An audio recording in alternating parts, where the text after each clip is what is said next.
नई पहचान, भर लो उड़ान, छू लो आसमान, नए भारत की है नई पहचान।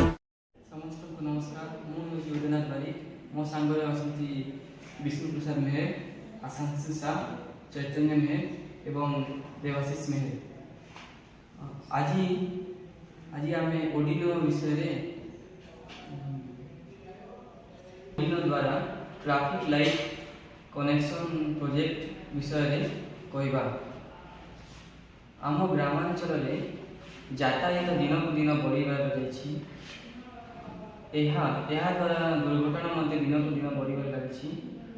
ଗ୍ରାମାଞ୍ଚଳରେ ମଧ୍ୟ ଦୁର୍ଘଟଣା ବୃଦ୍ଧି ହେବାକୁ ଯାଇଛି, ଯାହାଦ୍ୱାରା ମୋଟର ସାଇକେଲ, ବାଇକ୍, କାର୍ ଦୁର୍ଘଟଣା ହେଉଛି।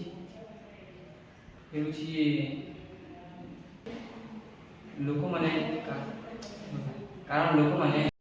ଉପରେ ବହୁତ ସଚେତନତା ନାହାନ୍ତି। ଆମେ ତିଆରି କରିଥିବା ଏହି ପ୍ରକଳ୍ପ ସ୍ୱୟଂଚାଳିତ ଅଟେ।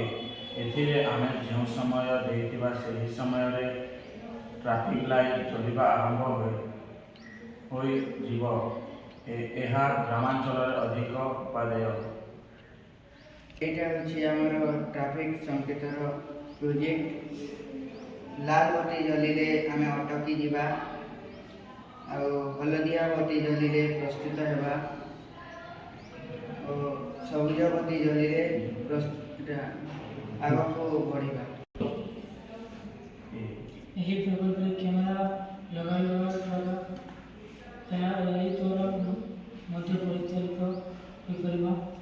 କ୍ୟାମେରା ଲଗାଇବା ଦ୍ୱାରା ଏହା ଗାଡ଼ି ମଟର ସଂଖ୍ୟାକୁ ଗଣନା କରି ଟ୍ରାଫିକ୍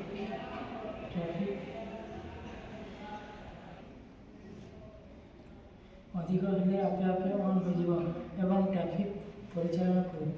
ପ୍ରକଳ୍ପରେ ହେଉଥିବା ଲାଭ, ଏହା ବିନା କାହାର ସହାୟତାରେ ଟ୍ରାଫିକ୍ ପରିଚାଳନା କରିପାରିବା, ଯାହାଦ୍ୱାରା ଦୁର୍ଘଟଣା ସଂଖ୍ୟା ହ୍ରାସ ପାଇବ। ଗ୍ରାମାଞ୍ଚଳ ଲୋକମାନେ ଟ୍ରାଫିକ୍ ନିୟମ ପ୍ରତି ସଚେତନ ହୋଇପାରିବେ।